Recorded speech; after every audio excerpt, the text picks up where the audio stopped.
So guys, see what Tinubu has reduced the Southwest to. This is Southwest. Make them poorer so that we can give them a bag of rice for election. That is what we are seeing in Nigeria. So guys, look at the Southwest. They've resorted to begging. So they were giving one bag of rice and you can see happiness. You know, they don't know that the real hunger is about to strike. So guys, talking about what is happening in Nigeria, I don't know if you have heard about the report by Bloomberg on how Nigeria is trying to manage, the depreciation of the Naira. We didn't know that this government was using, the money in our foreign reserve to sustain the Naira. And each time they can no longer sustain the Naira will still go crashing. So let me allow you listen to this man, this economist that has got a lot of information to pass on to Nigerians. Take a look at this. Good evening, ladies and gentlemen. My name is Nemeka Onyeka Obiri. Let me quickly run you through in the next 5 minutes what you need to know about reserves of a country and foreign exchange float management. And you've heard and you saw the report of Bloomberg that in a period of less than 2 months, Nigeria has blown away in less than 1 month over $2.1 billion of our foreign reserve in defending the Naira. See, there's nothing wrong in defending the Naira. Every country manages the exchange rate of their country to that of foreign currencies, convertible currencies, the major currencies. And they do it to be able to control trades and all the rest of them. China deliberately devalues their yuan to be able to make their exports more competitive for a very productive economy. As much as possible, you will lower the value of your currency to be able to make your exports very, very, very attractive. The Vietnamese are also a productive economy. The Vietnamese dong is about 24,000 dong to, yes, they're about to $1, but they are very productive. Annually, they export over $356 billion worth of goods and services, and they deliberately devalue their currency to make their exports very competitive, especially when compared to that of China into the US and other Western countries. Nothing is wrong in managing float. They will need to ask yourself, how do you manage float and from where do you manage float? When we talk about foreign exchange reserve has to do with everything that has to do with foreign deposits, treasury bills, bonds, inflows that come into an economy, inflows in terms of foreign receivables,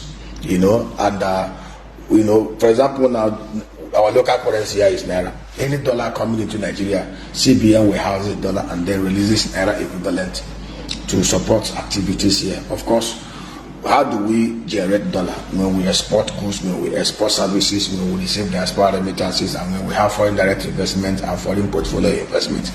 How do we spend the dollars? When we import goods and services and then social and other things like education and health.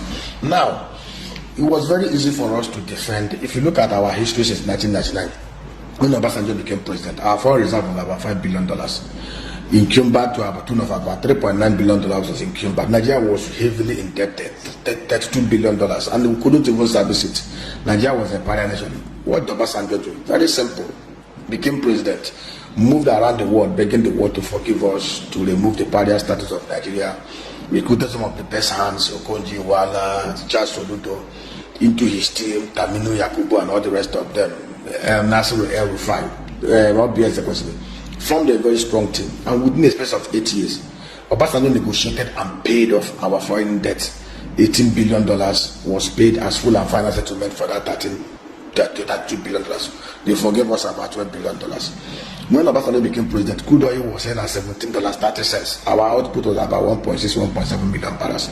Obasanjo understood clearly that to be able to shore up our reserve, to be able to build up enough base to protect the economy, he needed to ramp up oil output. Oil output was ramped up to about 2 million barrels a day. If you looked at Obasanjo's first time, oil prices never went above $23.50. But Obasanjo was able to manage no leakages. Obasanjo, of course, you know him, is a very strong man. You cannot, most of them that stolen under his government got dealt with. Tafa Balogun was disgraced and jailed.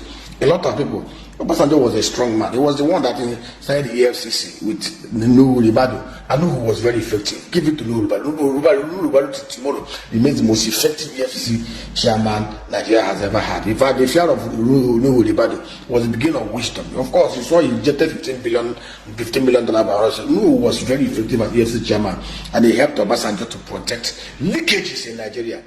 Obasanjo, by the time he left power in 2007, left foreign reserve of $47 billion, paid off external debt.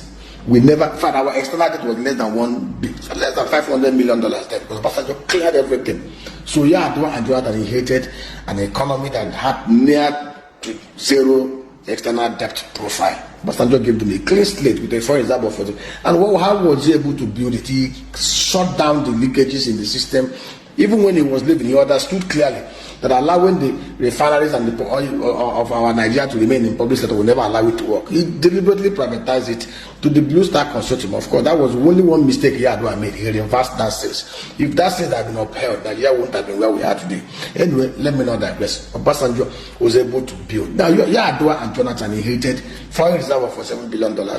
Of course, output, they even ramped up output after Yar'Adua died. Jonathan took over. In 2010, Jonathan wrapped up output to about 2.4 million barrels. 2011 and 2012, we had output at 2.6 million barrels, crude oil and condensates. We were receiving inflows of about $90 billion in 2011, $98 billion in 2012, $75 billion in 2013 from crude oil receivables. And of course, they were able to defend the Naira. If you look at Naira was $88 to $1 when Obasanjo became president. When he left, it was $124. Naira lost only about 38 Naira to $1. But Obasanjo was able to manage it very, very well. Same thing with Jonathan. We are paying huge subsidies on petroleum because petroleum price there was about 87 Naira. So we are paying huge price, but we were able to defend. We were spending billions of dollars. But what were we defending? We were defending with proceeds of crude oil. We weren't borrowing to defend.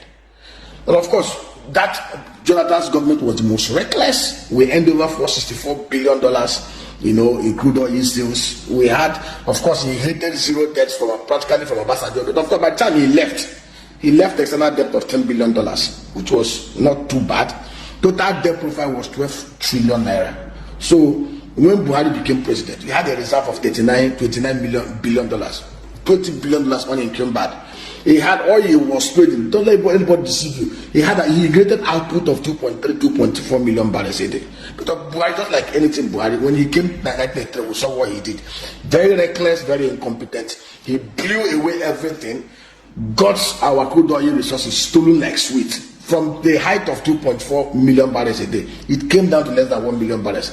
By the time Buhari left office, Buhari had created massive woes for Nigeria, even sold crude oil in advance. In fact, he left Bese to Tinubu, Bese unpaid bills at the CBN that Callous was able to pay $5 billion. The other $2.4 billion is yet to be resolved. So he left for Tinubu 77 trillion Naira national debt, $43 billion external debt position, and then way and means of 23 trillion Naira. Now I want us to understand why we are trading on a very dangerous landscape. Today, our output has remained at less than OPEC quota of 1.78 million barrels. Now, it was easy for Obasanjo, it was easy to Jonathan to defend. They weren't defending with borrowed funds, they were defending with massive crude oil sales. And if you look at our import figures in those days, from 2010, we only imported $64 billion worth of things. 2011, $89 billion. 2012, $60 billion. 2013, $67 billion. 2014, $71 billion. 2015, $52 billion. We were importing even more than we were importing now. But these guys were able to defend the Naira then because they had a huge dollar inflow. Crude oil resources was being sold. And Nigeria was earning crude oil revenue. But today, and they didn't have huge external debt to pay. There was no huge external debt because Obasanjo cleared the stable. But today, look at what Tinubu is grappling with. And that is what is scaring most of us who understand dynamics and fundamentals of economic management. Tinubu inherited $43 billion external debt obligation that will be paid. Tinubu inherited over 27 trillion Naira domestic debt, plus 23 trillion naira ways and means, and 7 trillion naira interest on it. This $43 billion external debt will be paid. There's going to be a service element to it. There's going to be repayment to it. And now, crude oil resources that will have helped us to cushion and defend the Naira, just like the Jonathan era. You know, because if you look at between Obasanjo and Jonathan, like Naira lost only 111 Naira because they had huge FX coming in from crude oil sales, because output was 2.4 million barrels. Today, output is 1.4 million barrels a day. Tinubu inherited $43 billion external debt that will be serviced and repaid. Now, what are we using to defend this thing? The crude oil trickles that are coming in will not be enough to defend this.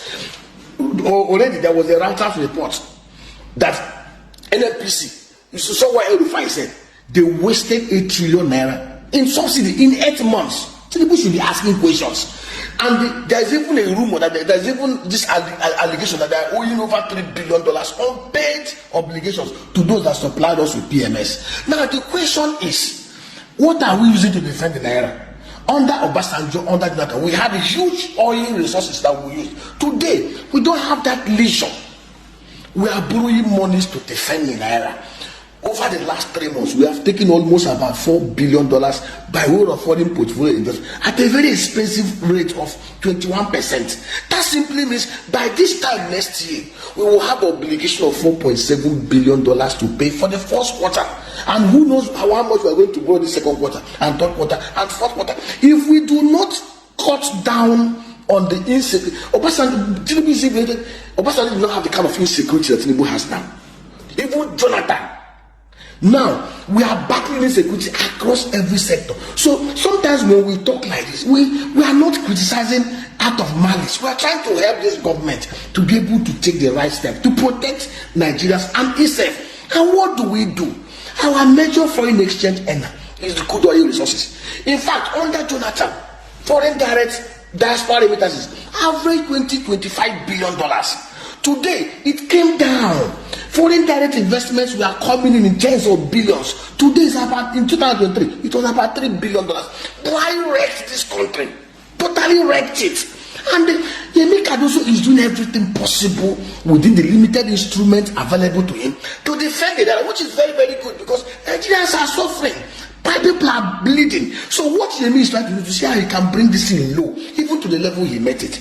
But after he had borrowed to do it, and the debt will be repaid next year, where are we going to get the dollar to repay this thing? If the crude oil output is not ramped up to 2.5 million barrels, if we do not slay the insecurity that is in Nigeria, to allow our farmers to go back to work, to allow Nigerians to go into productive activities, and that is what Mr. President should be focusing on.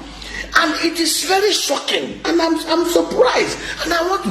Mr. President inherited a very hemorrhaging economy, a comatose economy. When you are a manager, you enter into a new team. You saw a team that spent 16 trillion at $4 billion. In 8 years, they could not fill the refineries in subsidies. You saw a team that presided over loot of crude oil on an annual basis, $22 billion for 5 whole years. What you should have done if you want to protect yourself as the leader, what a pharaoh would have done would have been to clear out the stable from the NNPC to the NNDPRA to every person that was appointed by Buhari, clear them out, because these guys could not protect the interest of Nigeria. And then bring in your men. Tinubu worked in mobile. Tinubu is an oil and gas person. He has contacts. He knows people. He can easily get people to help him. You cannot keep a team that fumbled, a team that created the base we are carrying now. Mr. President, it's for your own good and the good of Nigeria. Some of us are patriots. When we say this to God knows our heart, it's not out of malice. It's to Nigeria is a country that takes the right boxes to become one of the top biggest 10 economies in the whole world. You can do it. When you said you want to build a $1 trillion economy, it is possible, Mr. President. But you don't win the Champions League with incompetent players that have played 5 years without winning Champions League. You can't use them. They can't do anything for you. You get rid of them and get good hands to help you. Yemi Cardoso is a good. Yemi Cardoso is one of the shining stars. Yemi Cardoso, Bosun Tijani, and Ojo, the interior affairs. These are the very few good hands you have. 80% of your cabinet members are doing nothing on the physical side. NNPC by now, the refineries will have been working. Mr. Don't let anybody deceive you. Mr. President, you can get local investors in Nigeria that can buy up 60% of Nigerian shares in NNPC. You open up the place, list of the funds, make it as transparent as the Nigerian natural gas. That will give you $42 billion inside the account to defend the Naira and to do infrastructure. And now you do, it should be a twin issue of offer for sales and then IPO, just like Aramco. If you do offer for sales and divest 60% and IPO of 20%, Mr. President, Nigerians will subscribe, get a JP Morgan Chase or Goldman Sachs to help you to do this. NNPC will be listed like Petrobras. Petrobras is only owned 28.5% by the Brazilian federal government. Their total assets is about $174 billion. Total revenue last year was about $121 billion. Profit, they are 10 times more profitable than NNPC, Mr. President. Save your government, help your government. You can do it. Renewed hope should start with Mr. President. Don't look at anybody. We know that people helped you to become president. People supported you. But when Nigeria is at a point of existential danger, do the right thing, put the right plug, and step on toes, Mr. President. You can do it.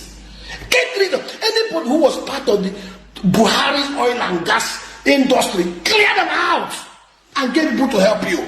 We need to help you, Yemi Cardoso, from the physical side. On security, diversify the security architecture of Nigeria. We have shared with you how you can do it. Recruit 100 youths from every community. Let the community, let the electoral from every ward in Nigeria, let them donate their sons, Mr. President. Put them in the army, train them, equip them with, get in us and not to provide, to produce for us armored personnel carriers, 4 in every local government area, armored truck mounted machine guns, give them AK-47, let them go back to their communities, and they are part of the army. They will be part of Nigeria, but they will be Nigerian Army Rangers. They use them to protect clusters of 1,000 hectares of agro upgrade in every of the world. That will give us about 10 million hectares of new upstream. Clear them out. Let them use them to clear out the bandits. Mr. President, when you provide 24/7 security in Nigeria and you fix the oil and gas sector, I tell you, you are halfway into getting the $1 trillion economy that you've envisaged. And the EFCC is doing a good job. They should go beyond chasing those who are using $20. Olukoyede can do it. Unshackle him. Go after the former governors. Recover our monies, Mr. President. When you do these things, second term becomes easy for you. God bless you. So guys, you have seen it for yourself. This government, they don't know what they are doing. They don't know what they are doing. If you are thinking that the economy is going to get better, things are going to get better, you are wasting your time, because they just take money to sustain the Naira from depreciating further, instead of tackling the real problem of inflation and the Naira crashing. This government keeps playing with the lives of Nigerians. They are using money from our foreign reserves secretly to sustain the Naira from depreciating. And what happens when they no longer have money to sustain the Naira? Then things will go 10 times worse. So guys, Nigeria remains a joke. Let me know what you think about this in the comment section below. Please don't forget to subscribe to the channel and turn on the notification bell. Thank you.